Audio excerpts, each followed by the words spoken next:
Hi guys, welcome back to the channel.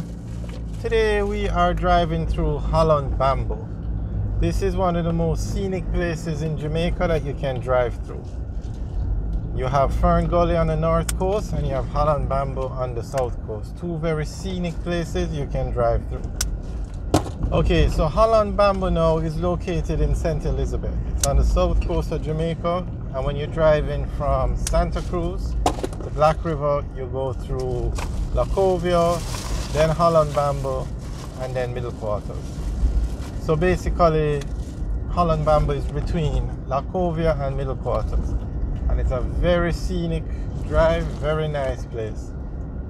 And we're just going to take a quick tour and let you enjoy the view.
Alright, so we're driving out, or we've driven through Holland Bamboo and heading towards Middle Quarters now.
Alright guys, thanks for watching. Remember to like, share and subscribe. Have a good day.